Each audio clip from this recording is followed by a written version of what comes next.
La quatrième dimension. Par Dr David Yonggi-Cho. Comment mettre sa foi en action et réussir sa vie. Introduction. Une vie pleine et libre. Dans la confusion qui suivit la guerre de Corée, j'étais parmi ces nombreuses personnes qui luttaient pour survivre. Pauvre mais persévérant, je tenais plusieurs emplois en une seule journée. Un après-midi, j'étais occupé à donner des cours, quand soudain, je ressentis comme quelque chose qui s'écoulait, en remontant de l'intérieur de ma poitrine. J'avais l'impression que ma bouche était pleine et que j'allais bientôt étouffer. J'ouvris la bouche, et un torrent de sang en jaillit. J'essayais d'en arrêter le flot, mais il sortait à la fois de la bouche et du nez. Très vite, le liquide rougeâtre emplit mon estomac et ma poitrine. Je de plus faible et je finis par m'évanouir. Quand je repris mes sens, il me semblait que tout tourbillonnait autour de moi. Fortement ébranlé, je parvins avec peine à rentrer chez moi. J'avais 19 ans et j'étais mourant.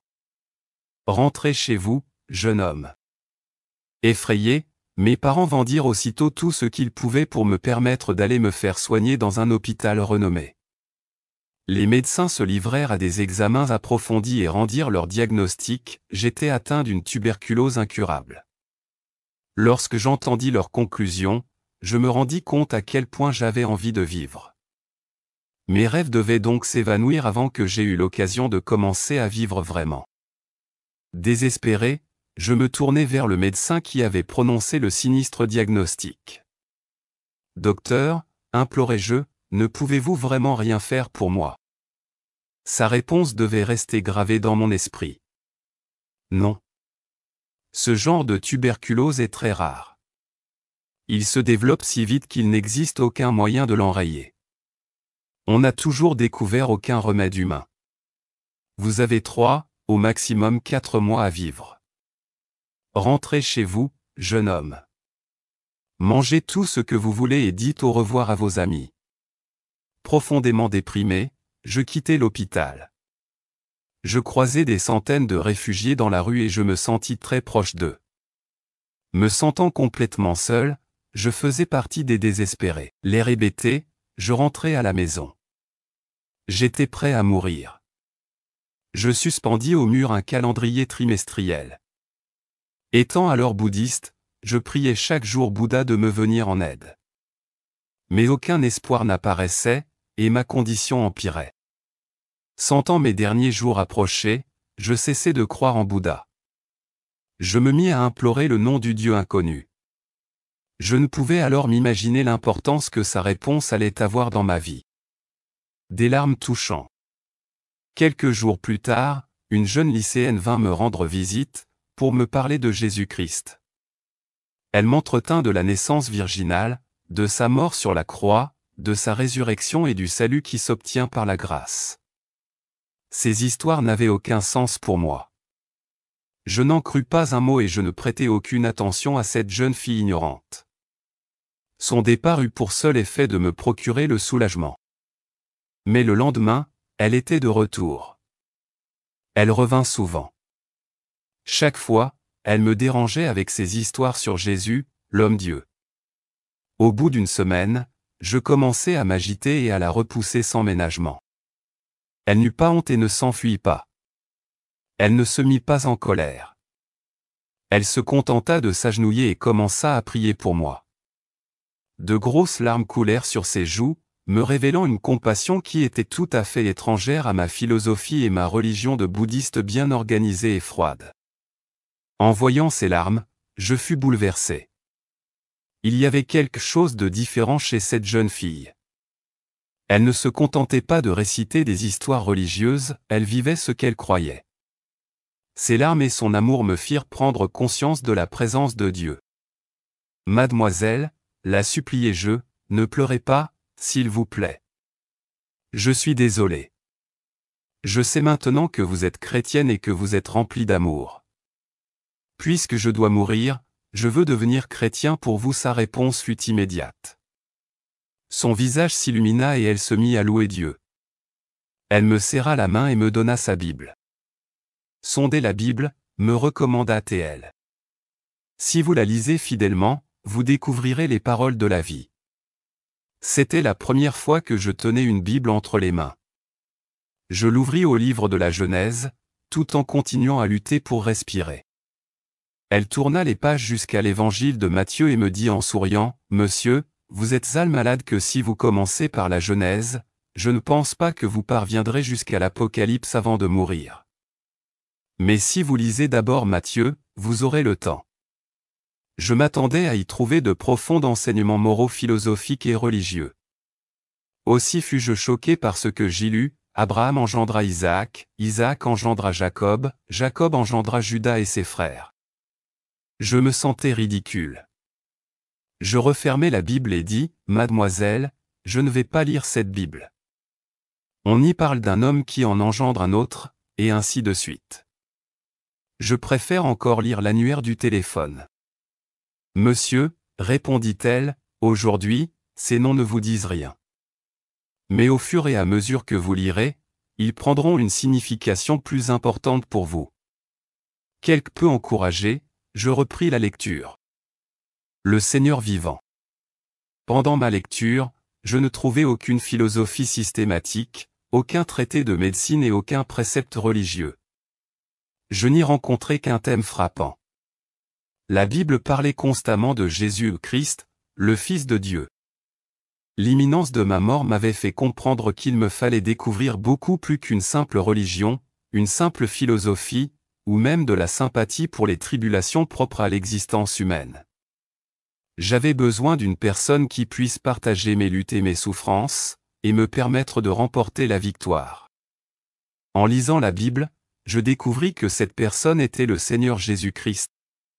La personne de Jésus-Christ n'apportait pas une religion, un code d'éthique, ou une série de rites. D'une manière à la fois profonde et pratique, Jésus apporte le salut à l'humanité.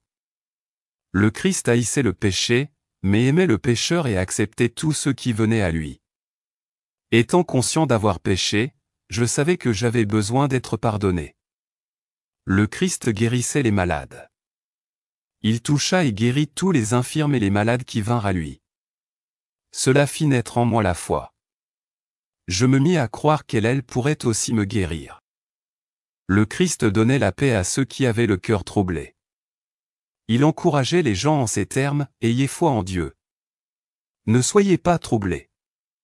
Vous n'avez aucune raison d'avoir peur. » Le Christ haïssait la peur.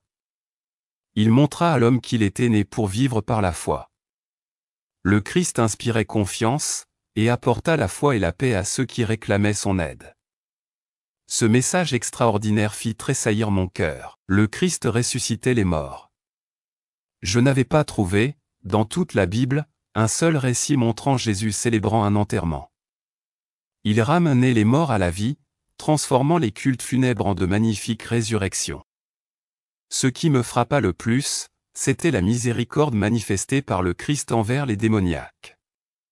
Pendant la guerre de Corée, bien des gens avaient perdu leur famille et leur travail souffrant de dépression nerveuse, beaucoup finirent par être complètement possédés par le diable. Sans abri, ils erraient sans but dans les rues. Le Christ était également prêt à relever ce défi.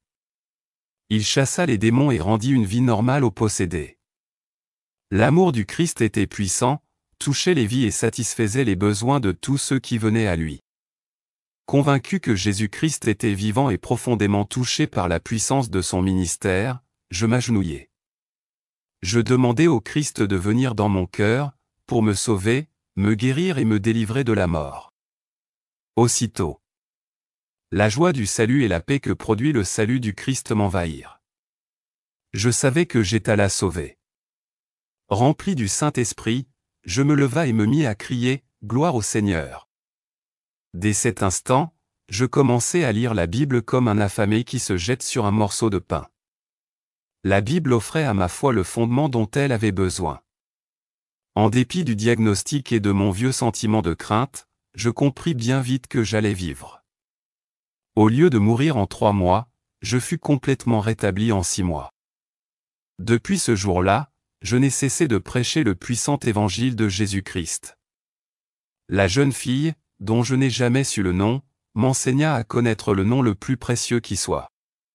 Au fil des années, Dieu m'a aidé à comprendre plusieurs des principes fondamentaux de la foi. Ce sont ces principes dont je vais vous faire part dans les chapitres qui suivent. Mon désir est que vous puissiez vivre une vie plus profonde et plus abondante. Le Christ ne change pas. Il est le même hier, aujourd'hui et pour l'éternité. Le Christ veut porter vos fardeaux. Jésus peut vous pardonner et vous guérir, il peut chasser Satan et vous donner confiance, foi et paix. Le Christ veut vous donner la vie éternelle et faire désormais partie de votre vie quotidienne. Si les voleurs viennent pour tuer et détruire, Jésus-Christ vient pour vous donner la vie, une vie riche et libre. Par la présence du Saint-Esprit, Jésus est avec vous, dès maintenant. Il désire vous guérir et vous délivrer de la mort. Il est votre Seigneur. Il est vivant. Mettez votre foi en Jésus-Christ et attendez-vous à un miracle aujourd'hui. Chapitre 1. L'incubation, une loi de la foi. Dieu n'accomplira jamais une de ses œuvres sans passer par votre propre foi. Il est entendu que vous avez la foi, car la Bible dit que Dieu a donné à chacun d'entre nous une certaine mesure de foi. Vous avez la foi. Que vous le sentiez ou non.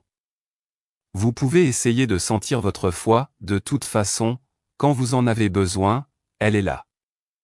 Elle est faite pour être utilisée, comme vos deux bras. Lorsque vous avez besoin de vos bras, vous n'avez qu'à les mettre en action et les utiliser. Je n'ai pas besoin de sentir que mes deux bras pendent bien de mes épaules pour savoir qu'ils sont là. Il existe, cependant, un certain nombre de manières dont la foi s'exerce et vous relie au Père céleste qui habite en vous. La Bible dit que la foi est l'assurance des choses qu'on espère, une assurance qui passe par une première étape de développement qui s'appelle l'incubation. Avant de pouvoir être utilisée de manière totale et efficace. Vous me demanderez peut-être, mais de quoi ai-je besoin? Pour pouvoir utiliser ma foi? Il existe 4 étapes fondamentales qui conduisent au processus d'incubation. Représentez-vous un objectif clair. Pour pouvoir utiliser votre foi, vous avez besoin, en premier lieu, de vous représenter un objectif clair. La foi est l'assurance des choses claires que l'on espère. Si vous n'avez qu'une idée vague de votre but, vous ne pouvez recevoir l'aide de celui qui peut exaucer votre prière. Vous devez donner à votre foi un but clair et bien précis. J'ai eu l'occasion d'apprendre cette leçon, dans une situation bien particulière. J'exerçais mon ministère depuis quelques mois, mais j'étais si pauvre que je ne possédais aucun bien matériel. Je n'étais pas marié et je vivais dans une toute petite pièce. Je n'avais ni bureau, ni chaise, ni lit, et je mangeais même par terre. Je dormais et j'étudiais par terre. Mais, tous les jours, je parcourais des kilomètres à pied pour gagner des âmes. Un jour, en lisant la Bible, je fus particulièrement impressionné par les promesses de Dieu. La Bible disait, en effet, que si je mettais simplement ma foi en Jésus et priais en son nom, je recevrais tout ce que je voudrais. Elle m'enseignait également que j'étais fils de Dieu, enfant du roi des rois et du Seigneur des seigneurs. Alors je dis, Père, pourquoi un enfant du roi des rois et du Seigneur des seigneurs devrait-il vivre sans bureau, sans chaise et sans lit? Et parcourir des kilomètres à pied chaque jour? Ne devrais-je pas avoir au moins un petit bureau et une simple chaise pour m'asseoir, et une bicyclette pour aller rendre visite aux gens? Je sentais que, d'après les Écritures, je pouvais demander toutes ces choses au Seigneur. Je m'agenouillai et priai, Père, je te demande, maintenant, de m'envoyer, s'il te plaît, un bureau, une chaise et une bicyclette. Je croyais déjà et louais Dieu. À partir de ce moment-là, je m'attendais chaque jour à recevoir chacune des choses que j'avais demandées. Un mois s'est écoulé, sans réponse. Puis 2, 3, 4, 5, 6 mois. J'attendais toujours, mais rien n'arrivait. Puis, par un jour pluvieux où je me sentais vraiment déprimé, la faim me tenaillait et la fatigue s'emparait de moi, j'ai commencé à me plaindre, Seigneur, je t'ai demandé, il y a plusieurs mois, de me fournir un bureau, une chaise et une bicyclette. Mais tu ne m'as rien donné. Je prêche l'évangile aux pauvres gens qui habitent dans ces bidonvilles. Comment veux-tu je leur demande d'exercer leur foi quand je ne donne pas moi-même exemple? Comment puis-je leur demander de mettre leur foi dans le Seigneur et de vivre vraiment de la parole, et non de pain seulement? Mon Père, je suis très découragé. Je ne comprends pas ce qui se passe, mais je sais que je ne peux pas renier la parole de Dieu. La parole doit être vraie, et je suis sûr que tu vas me répondre, mais, cette fois-ci, je ne sais pas quand ou comment tu le feras. Si tu dois exaucer ma prière après ma mort, à quoi cela me servira-t-il? Si tu as l'intention d'exaucer ma prière, s'il te plaît, dépêche-toi. S'il te plaît. Puis je me suis assis et j'ai commencé à pleurer. Soudain, j'ai ressenti une grande sérénité, et une grande tranquillité s'est emparée de mon âme. Chaque fois que j'ai une telle sensation, un sentiment profond de la présence de Dieu. Il me parle. Alors, j'ai attendu. Une voix faible et tranquille s'est fait entendre dans mon âme. L'Esprit m'a dit, « Mon fils, il y a longtemps que j'ai ta prière, alors, d'un seul coup, j'ai laissé échapper, alors, où sont mon bureau, ma chaise, et ma bicyclette ?» L'Esprit m'a répondu, « Oui, c'est bien là le problème avec toi, et avec tous mes enfants. » Ils me supplient, me présentent toutes sortes de requêtes. Mais ils le font en des termes si vagues que je ne peux pas les exaucer. Ne sais-tu pas qu'il existe des dizaines de sortes de bureaux, de chaises et de bicyclettes? Tu m'as simplement demandé un bureau, une chaise et une bicyclette. Tu n'as jamais commandé un bureau, une chaise ou une bicyclette particulière. Cela a constitué un tournant décisif dans ma vie. Aucun professeur d'école biblique ne m'a jamais enseigné cela. J'avais commis une erreur et cette révélation m'a ouvert les yeux. J'ai dit alors, « Seigneur, tu veux vraiment que je prie d'une manière aussi précise ?» Alors, le Seigneur m'a conduit vers le 11e chapitre de l'Épître aux Hébreux, « La foi, c'est l'assurance des choses précises, qu'on espère. » Je me suis de nouveau agenouillé et j'ai dit, « Père, je suis désolé. J'ai commis une grosse erreur. Je ne t'ai pas bien compris. J'annule toutes mes prières antérieures. Je vais en faire une nouvelle. » Ainsi, je lui ai donné les dimensions du bureau, qui devait être en acajou des Philippines. Je voulais la meilleure qualité de chaise, avec un cadre en fer, et des roulettes afin de pouvoir me déplacer à volonté. Puis, l'on suis arrivé à la bicyclette. J'ai bien réfléchi à cette question, parce qu'il existait de nombreuses sortes de bicyclettes, des coréennes, des japonaises, des formosanes, des allemandes. Mais, à cette époque-là, les bicyclettes que l'on fabriquait en Corée ou au Japon n'étaient pas de bonne qualité.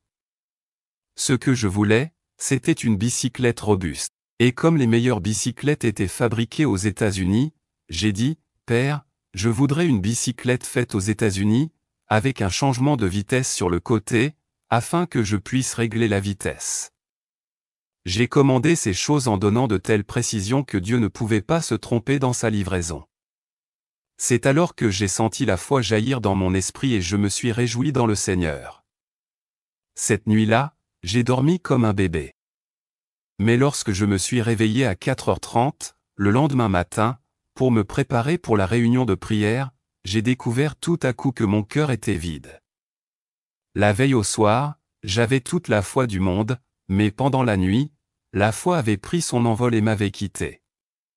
Je ne ressentais plus rien dans mon cœur. J'ai dit alors, « Père, c'est terrible.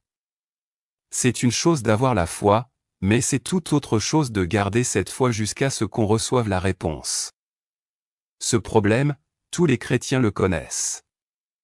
Ils entendent prêcher un orateur et sont remplis de foi, mais avant même de franchir le seuil de leur maison, ils ont déjà tout perdu.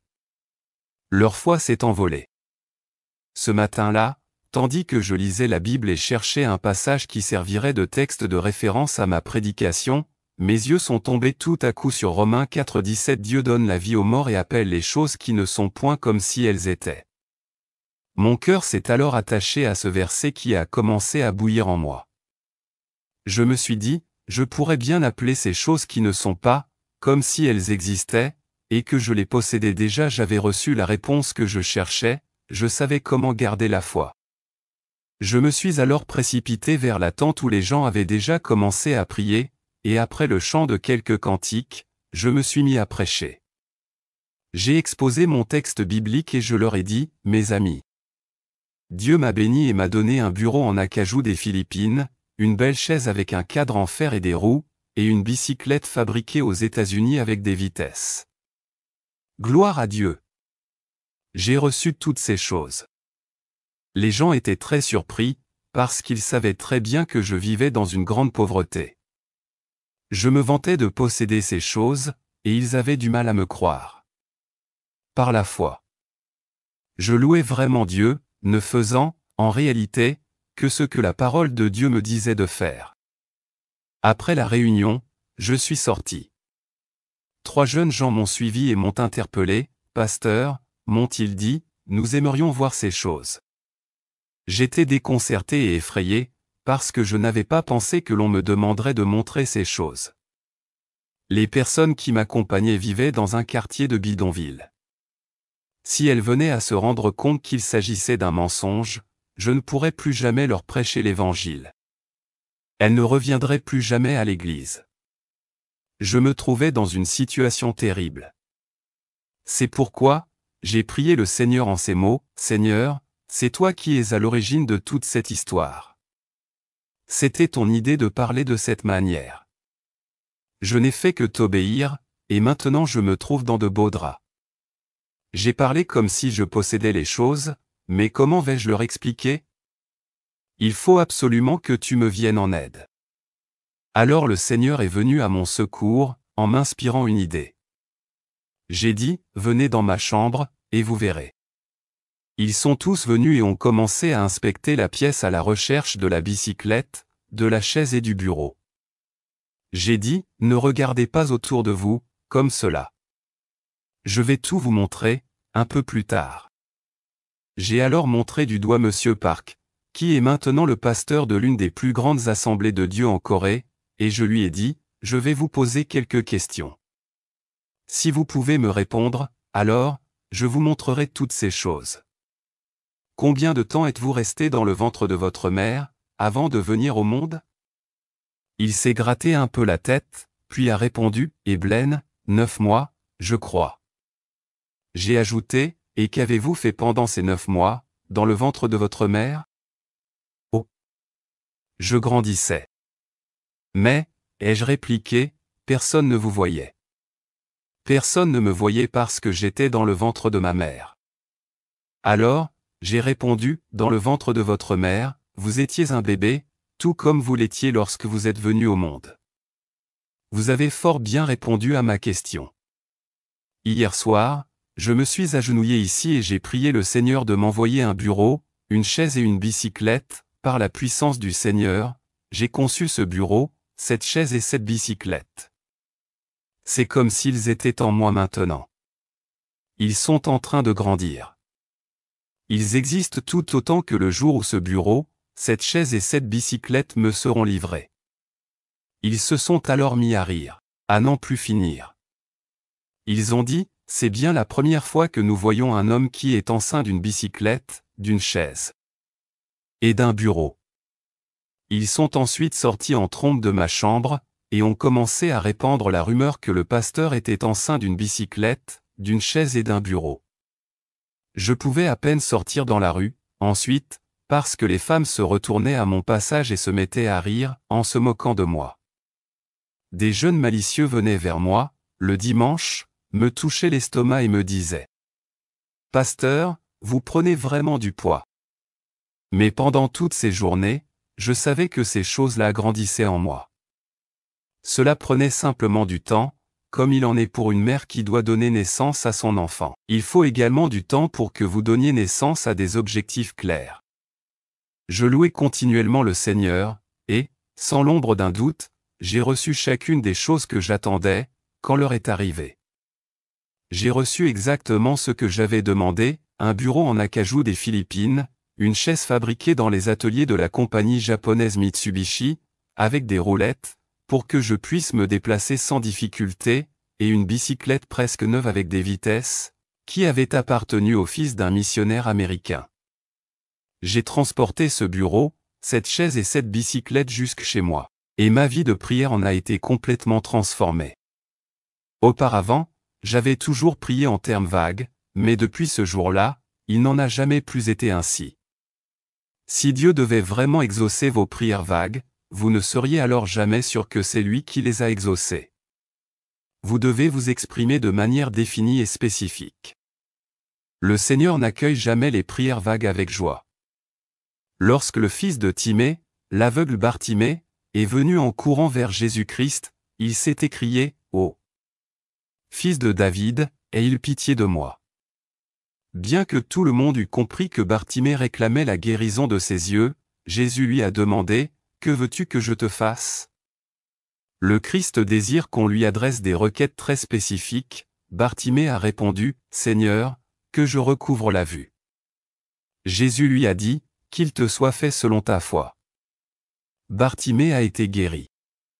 Nous voyons ici que le Christ n'a prononcé la guérison qu'après que l'aveugle lui ait demandé de guérir sa cécité. Lorsque vous présentez votre requête au Seigneur, soyez très précis. Ayez un objectif bien défini, un but très clair.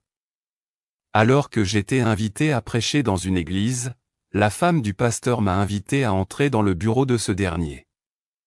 Il m'a alors demandé, « Chaud, voudriez-vous prier pour une jeune femme ?» Je lui ai dit, « Qu'a-t-elle » ? « Eh bien, elle aimerait bien se marier, mais elle n'a pas encore trouvé de mari. » « Très bien. Demandez-lui de venir. » Elle est alors entrée. C'était une jeune femme très agréable, qui avait déjà passé les 30 ans. Je lui ai demandé, « Sœur, depuis combien de temps priez-vous pour un mari ?» « Depuis plus de 10 ans, a-t-elle répondu. « Pourquoi Dieu n'a-t-il pas encore exaucé votre prière, depuis 10 ans ?» Lui ai-je dit. « Quel genre de mari lui demandez-vous » ? Mais cela, c'est l'affaire de Dieu. Il sait tout. Elle a haussé les épaules. Là, vous vous trompez. Dieu ne travaille jamais seul. Il se sert de vous. Il est la source éternelle, mais elle n'œuvre que par le moyen de vos requêtes. Voulez-vous vraiment que je prie pour vous? Oui. Très bien. Apportez-moi une feuille de papier et asseyez-vous en face de moi. Elle s'est assise et je lui ai dit, « Si vous écrivez les réponses aux questions que je vous poserai, je pourrai prier pour vous. » Tout d'abord, vous voulez vraiment un mari? Mais quel genre de mari voulez-vous, asiatique, caucasien ou noir? Caucasien. Très bien. Écrivez cela. Numéro 2, voulez-vous un mari qui mesure plus d'1,80 m, ou le voulez-vous plus petit? Je préfère un mari de grande taille. Écrivez aussi cela. Numéro 3, préférez-vous que votre mari soit mince, grand et élégant, ou bien en chair? Je le préférerais plutôt maigre. Alors, écrivez maigre. Numéro 4, quel genre de violon d'ingre aimeriez-vous qu'il ait? Eh bien, disons, la musique. Très bien. Écrivez alors musique. Numéro 5. Quel genre de profession aimeriez-vous qu'il exerce? Enseignant. Très bien. Écrivez enseignant.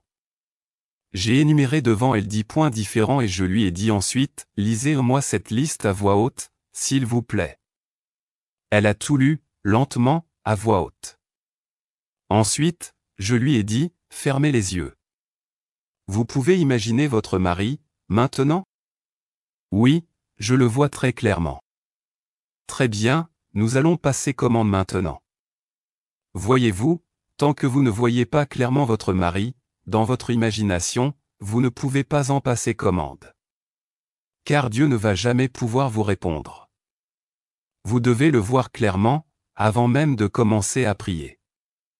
Dieu ne répond jamais aux prières vagues. Elle s'est donc agenouillée, et je lui ai imposé les mains. J'ai prié en ces termes, ô Dieu, maintenant, cette femme connaît son mari. Je le vois moi-même. Et toi, tu le connais. Nous t'en passons commande, dans le nom de Jésus-Christ. Ma sœur, emportez cette feuille de papier avec vous, s'il vous plaît, et collez-la sur votre miroir. Chaque soir, avant de vous mettre au lit, relisez cette liste, à haute voix, et chaque matin, en vous levant, faites de même. Puis, louez le Seigneur pour la réponse à votre prière. Une année est passée. Un jour où je me trouvais dans la région, la femme du pasteur m'a appelé au téléphone. Elle m'a dit, « Pasteur, voulez-vous venir déjeuner avec nous ?» Bien volontiers, lui ai-je répondu. Et j'y suis allé. Dès mon arrivée à la cafétéria, m'a dit, « Ça y est. Elle s'est mariée. Elle s'est mariée. » Mais qui donc, lui ai-je demandé. Ne vous rappelez-vous pas cette jeune femme pour laquelle nous avons prié, l'an passé? Vous lui aviez même demandé d'écrire sur une feuille 10 points particuliers? Eh bien, elle s'est mariée à oui maintenant je me rappelle. Que s'est-il donc passé? L'été dernier, à l'église, un professeur de musique est venu avec un quatuor. Ils sont restés une semaine avec nous, pour une mission qui était centrée sur la musique. Il était célibataire, et toutes les jeunes filles de l'église lui couraient après. Elles voulaient toutes sortir avec lui, mais ce jeune homme ne semblait pas très enthousiasmé par ses propositions. Cependant, il était comme fasciné par cette vieille fille. Il restait toujours près d'elle et avant de partir, il lui a demandé de l'épouser. À la fin, elle a fini par accepter, sans trop d'hésitation. Ils se sont mariés dans cette église même, et le jour de ce grand événement, sa mère a lu la fameuse feuille avec ses 10 points, devant tous les invités, puis elle l'a déchirée. Cela ressemble vraiment à une histoire, mais en fait, ce n'est que la stricte réalité. J'aimerais vous rappeler une chose, Dieu est en vous. Dieu n'œuvre jamais indépendamment de vous, en ce qui concerne votre vie. Il ne peut œuvrer qu'au travers de vos pensées et de vos croyances. Ainsi, chaque fois que vous voulez qu'elle vous réponde, vous devez lui présenter des objectifs très précis. Ne dites pas « Ô Dieu bénis-moi, bénis-moi ». Savez-vous combien de bénédictions sont contenues dans la Bible? Plus de 8000. Si vous dites « Ô Dieu, bénis-moi », Dieu vous demandera peut-être « Laquelle de ces 8000 bénédictions désires-tu » Alors, soyez un peu plus précis. Prenez votre cahier et écrivez-y ce que vous voulez, de manière précise. Lorsque je demande à Dieu d'accorder un réveil à notre Église, je mentionne toujours des chiffres exacts. En 1960, j'ai commencé à prier en ces termes, « Ô Dieu, donne-nous 1000 membres de plus chaque année. » Et jusqu'en 1969, 1000 membres ont été ajoutés à mon Église chaque année. Mais en 1969, j'ai changé ma manière de raisonner. J'ai dit, si Dieu peut nous donner 1000 membres de plus par an, pourquoi ne pas lui demander de nous en donner 1000 de plus par mois? Ainsi, en 1970, j'ai commencé à prier de cette manière, Père, donne-nous 1000 membres par mois. Ainsi, en 1970, j'ai commencé à prier de cette manière, Père, donne-nous 1000 membres par mois. Au début, il nous en a donné 600, puis un peu plus de 1000 par mois. L'an dernier, nous en avons accueilli plus de 12 000 dans notre Église. Cette année, nous nous sommes fixés un but plus élevé, nous voulons accueillir plus de 15 000 membres supplémentaires. L'an prochain, je pourrais facilement en demander 20 000. Si vous présentez une requête très précise et que vous la voyez clairement, vous pouvez la recevoir. Lorsque nous construisions l'église actuelle, qui peut accueillir 10 000 personnes à la fois, je voyais le bâtiment, dans mon imagination, bien avant que le ciment ait été coulé. Je suis entré des centaines de fois dans ce bâtiment, et j'ai pu y sentir la merveilleuse du Saint-Esprit. J'étais conscient de la majesté du bâtiment, et mon cœur en était tout ému. Vous devez voir votre objectif d'une manière vivante et réelle, au point d'en être tout ému. Si vous n'appliquez pas cette loi de la foi, vous n'obtiendrez jamais la réponse à toutes vos prières. Dans mes requêtes, je m'efforce de voir d'une manière particulièrement claire. Je fais en sorte de voir mon objectif d'une manière vivante, au point d'en être enthousiasmé. C'est alors que la première condition est remplie. Ayez un désir brûlant. Deuxièmement, si vous avez une vision vivante, vous devriez également avoir un désir brûlant de voir se réaliser vos objectifs. De nombreuses personnes prient au hasard, Dieu exauce ma prière. Puis elles sortent de l'église et oublient tout ce qu'elles ont demandé l'instant d'avant. Ce genre d'attitude ne produira jamais la foi et la réponse divine. Il vous faut avoir un désir brûlant. Proverbe 10:24 dit, « Ce que désirent les justes leur est accordé ». Psaume 37:4 dit aussi, « Fais de l'Éternel tes délices, et il te donnera ce que ton cœur désire ». Vous devez avoir un désir brûlant pour votre objectif et persévérer jusqu'à ce que vous le voyiez s'accomplir. Quand mon ministère a débuté, en 1958, j'avais un désir brûlant dans mon âme, je désirais ardemment bâtir la plus grande église de Corée. Ce désir brûlait tellement en moi que je vivais avec lui, je dormais avec lui et je marchais avec lui. Aujourd'hui, quelques 20 ans plus tard, on dit que mon église est la plus grande du monde. Il faut qu'un désir brûlant habite votre cœur. Si vous ne le possédez pas, attendez et demandez à Dieu de placer son propre désir dans votre cœur. Dieu n'aime pas les tièdes, il ne peut travailler qu'avec ceux qui sont bouillants. Si donc vous possédez un désir brûlant, vous en verrez les fruits. Priez pour avoir de l'assurance. Troisièmement, vous devez posséder la substance, ou assurance. En français. L'on peut traduire ce terme titre de propriété, ou document légal. Lorsque vous avez un but précis et que vous possédez dans votre cœur un désir brûlant, il ne vous reste plus qu'à vous agenouiller et prier jusqu'à ce que vous receviez la substance, l'assurance. Alors que je présidais une réunion à Hawaï, une Japonaise est venue me demander combien de temps elle devait prier pour avoir l'assurance. Je lui ai répondu que parfois, il suffit de quelques minutes, pour recevoir la paix et l'assurance dans son cœur. Mais, lui ai-je dit, cela peut prendre 2 minutes, 2 heures, 2 mois, ou 2 ans, mais quoi qu'il en soit, il vous faut prier jusqu'à ce que vous receviez cette substance. Les Occidentaux se débattent souvent avec le problème d'emploi du temps. Il faut toujours se presser, se presser, se presser. Ils en arrivent très vite à ne plus avoir de temps à passer avec leurs amis ou leur propre famille, ou encore pour rester dans la présence du Seigneur. Tout doit être instantané, le petit déjeuner. Les dîners pré-cuits, la restauration rapide, tout doit être prêt en 5 minutes. Quand ils vont à l'église, ils prient, « Ô Dieu, réponds-moi. Je n'ai pas le temps moins 5 minutes en tout et si tu ne me réponds pas tout de suite, laisse tomber. Ce n'est plus la peine. » Ils ne restent pas dans la présence du Seigneur.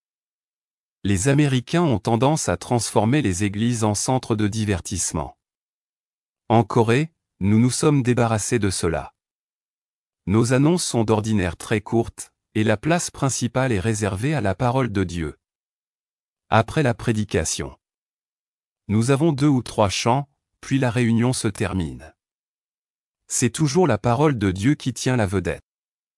J'ai été invité, un soir, à prêcher dans une église de l'Alabama, aux États-Unis. La réunion commençait à 7 heures, les annonces et la partie musicale ont duré près de 2 heures. Je me suis pratiquement endormi, à rester assis à ma place. Les gens semblaient se fatiguer, eux aussi. Le pasteur est enfin venu vers moi pour me dire, « Shaw, essayez de ne pas parler plus de 10 minutes, s'il vous plaît. Nous avons un programme excellent à la télévision, ce soir, je voudrais que vous ne prêchiez que 10 minutes. » J'étais venu de Corée, sur son invitation, pour ne parler que 10 minutes. Il est impossible, dans une telle église, de recevoir la pleine bénédiction du Seigneur. À l'église il faut rester dans la présence du Seigneur.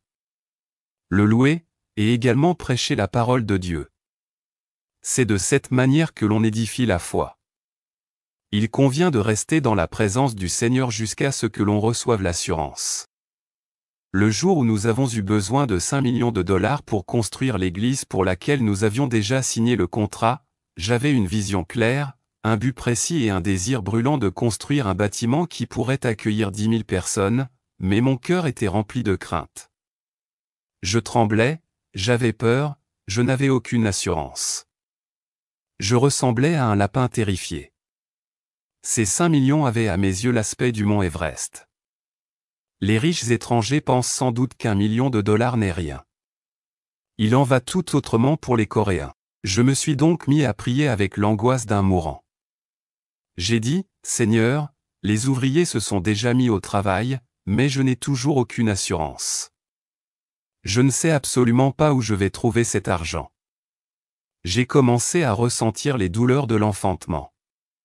1 mois est passé, et je n'avais toujours ni paie ni assurance.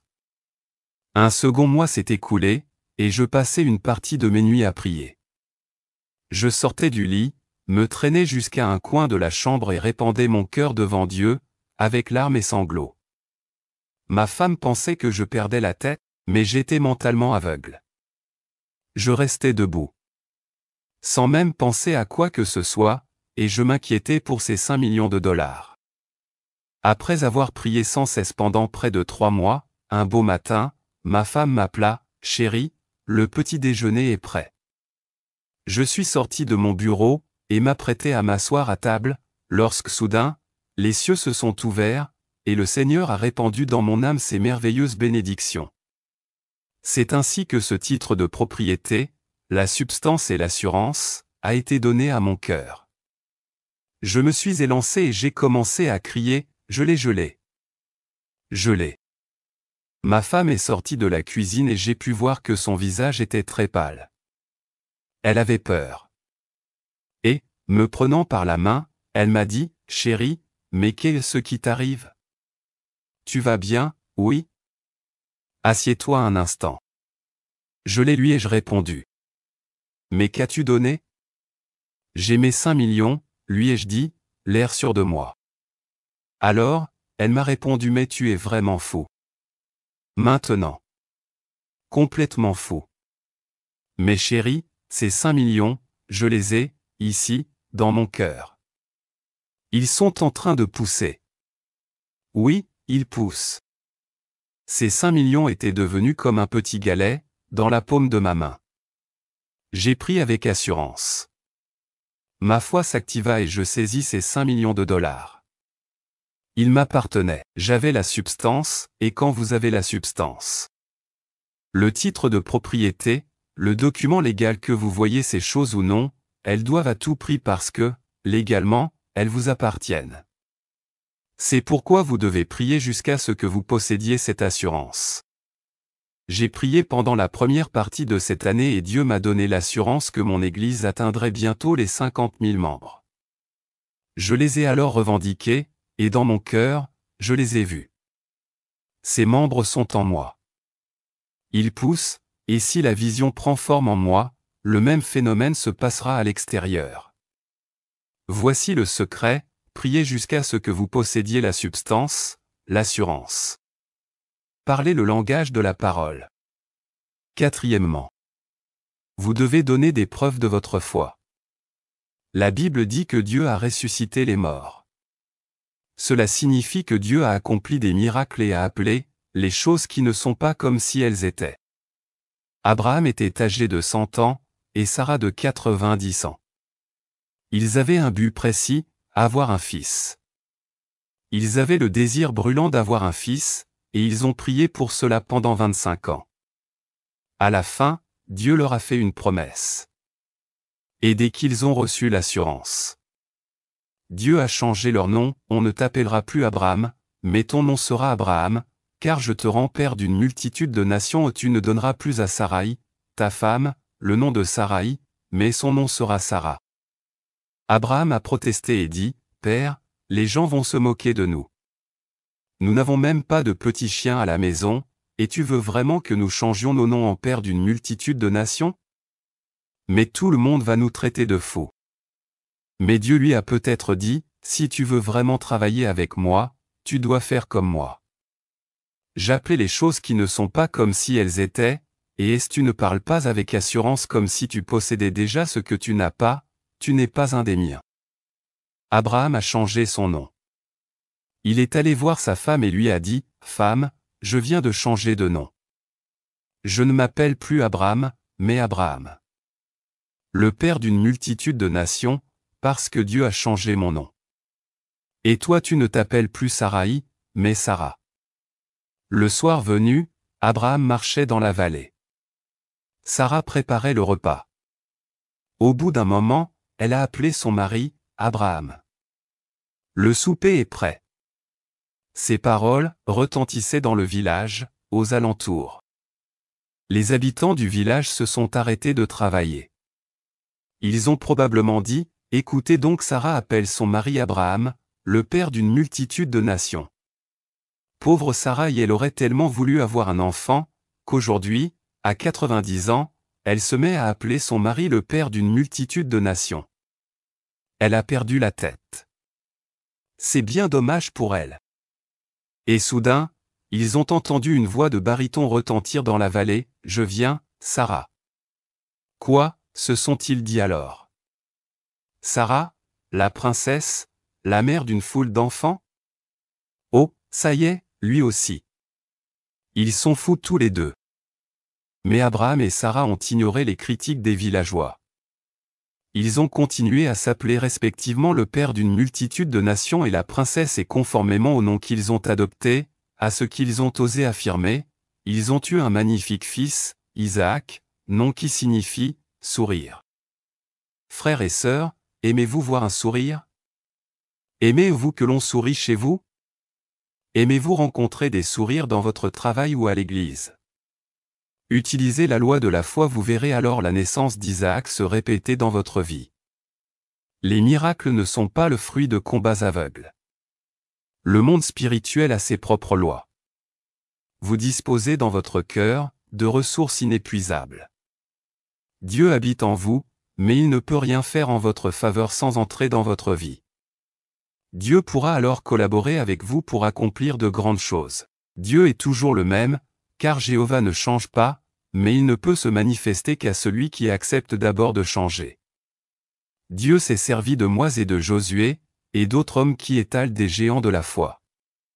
Ils sont tous morts, et ceux qui leur ont survécu ont commencé alors à rétrograder, et Dieu a cessé de manifester sa puissance. Dieu désire se manifester par votre intermédiaire, aujourd'hui, tout comme il s'est manifesté par l'intermédiaire du Christ, il y a 2000 ans. Il est tout aussi puissant qu'elle l'était auparavant, et il compte sur vous. Je prétends pouvoir bâtir une église de plus de 10 000 membres, très facilement, aux États-Unis, en Allemagne ou au Japon, car la vision d'une église ne dépend pas du monde extérieur, mais de ce qui se trouve dans le cœur d'un homme ou d'une femme. Ce que vous enfantez, dans votre cœur et votre intelligence, ne tardera pas à se manifester dans les circonstances de votre vie. Veillez sur votre cœur et votre intelligence, plus que sur tout le reste. N'essayez pas de trouver la réponse chez quelqu'un d'autre, car elle vient dans votre esprit, et ensuite elle se concrétisera dans les circonstances de votre vie. Revendiquez et parlez le langage de l'assurance, car vos paroles sont appelées à créer. Dieu a parlé, et le monde entier a été créé. Parole est la matière dont l'esprit se sert pour créer. C'est pourquoi vous parlez, car c'est très important. L'Église d'aujourd'hui a oublié l'art de donner des ordres. Les chrétiens deviennent des mendiants perpétuels. Nous ne faisons, en effet, que mendier. Sur le rivage de la mer Rouge, Moïse a mendié, « Ô Dieu, aide-nous, les Égyptiens arrivent. » Dieu l'a repris et lui a dit, « Moïse, pourquoi cries-tu vers moi? Donne tes ordres, et la mer Rouge s'ouvrira. » Il est des moments où il convient de prier, mais il en est d'autres où il faut donner des ordres. Lorsque vous êtes dans votre chambre, il convient de prier, mais lorsque vous allez sur le champ de bataille, vous devez prononcer des paroles créatrices. Quand on lit le récit de la vie de Jésus-Christ, on se rend compte qu'il donnait toujours des ordres. Il priait toute la nuit, puis allait au front et commandait aux gens d'être guéris. Il commandait au diable de sortir. Il ordonnait à la mer de se calmer. Quant à ses disciples, Ils ont fait exactement la même chose. Pierre a ordonné au mendiant, « Je n'ai ni argent, ni or, mais ce que j'ai, je te le donne, au nom de Jésus-Christ de Nazareth, lève-toi et marche devant le corps d'une femme qui venait de mourir. » Pierre a donné cet ordre, « Dorcas, lève-toi, » à l'infirme de Lystre. Paul a ordonné, « Lève-toi, droit sur tes pieds. » Il a exprimé la parole créatrice. La Bible dit de guérir les malades. Dans Jacques, elle déclare, « La prière de la foi sauvera le malade. » Dieu nous demande clairement de guérir les malades. C'est pourquoi, dans mon Église, je guéris les malades. Selon que l'Esprit me conduit. Je me tiens simplement devant eux et proclame, « Vous êtes guéris, levez-vous et mettez-vous debout. » Je proclame ainsi les différentes guérisons, et des centaines de personnes ont été guéries. Il y a quelques mois, je présidais une réunion dans un pays occidental. Ce soir-là, nous avions un auditoire de près de 1500 personnes, entassées dans la salle, et devant moi, se trouvait une femme qui était assise dans une chaise roulante. Elle était si tordue que j'en étais déprimé. J'ai prié, « Seigneur, pourquoi as-tu permis qu'elle soit là, devant moi? Je ne peux plus exercer ma foi après avoir vu une telle personne. » J'ai donc essayé d'éviter de la regarder, pendant que je prêchais. Je regardais de l'autre côté, puis me retournais vers le côté opposé. Sa vue me faisait l'effet d'une douche froide. À la fin de mon sermon, le Saint-Esprit s'est mis soudain à parler à mon cœur, « Descends de l'estrade et soulève-la. » J'ai répondu, « Saint-Esprit, tu veux vraiment dire que je dois descendre et la soulever? » Mais elle est toute déformée. Je me demande si Jésus lui-même aurait pu la faire lever. Moi, je ne le peux pas. J'ai trop peur. Mais le Saint-Esprit a dit, « Vas-y et soulève-la. » J'ai refusé. J'ai dit, « Non, j'ai bien trop peur. » J'ai ensuite commencé à nommer tous les types de maladies que le Saint-Esprit était en train de guérir, en dehors du cas de cette femme. Une femme aveugle a d'abord été délivrée. Elle a eu si peur lorsque je l'appelai, qu'elle a poussé un cri et s'est évanouie dès que ses yeux s'ouvrirent. Alors les guérisons ont commencé à s'opérer, un peu partout dans l'auditoire. J'ai continué à nommer les guérisons, mais le Saint-Esprit n'arrêtait pas de me dire, « Va la soulever. » J'ai répondu, « Père, elle est si déformée, et j'ai peur. » Vers la fin de la réunion, j'ai cédé. Lorsque le pasteur a demandé à l'auditoire de se lever et de chanter le dernier cantique, je me suis glissé discrètement vers la femme et lui ai murmuré dans l'oreille, afin que personne ne m'entende, « Madame, si vous le désirez, vous pouvez sortir de cette chaise. » Puis je me suis relevé et je me suis enfui. Quelques instants plus tard, je me suis retourné, les gens commençaient à crier et à applaudir, car la femme venait de se lever de sa chaise roulante, et elle s'était mise à marcher autour de l'estrade.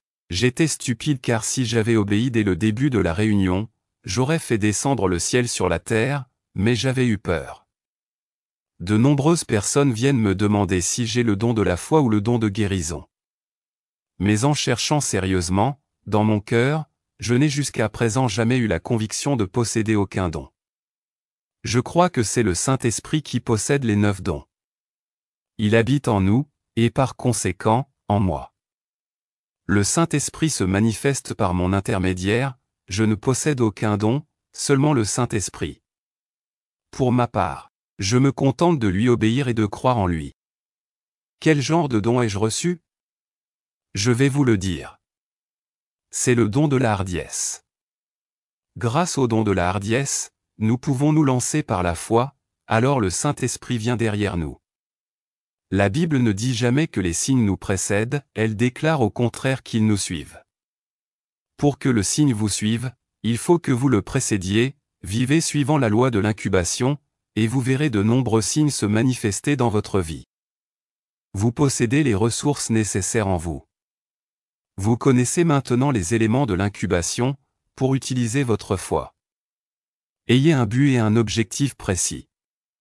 Ayez un désir brûlant, puis priez jusqu'à ce que vous receviez la substance, l'assurance.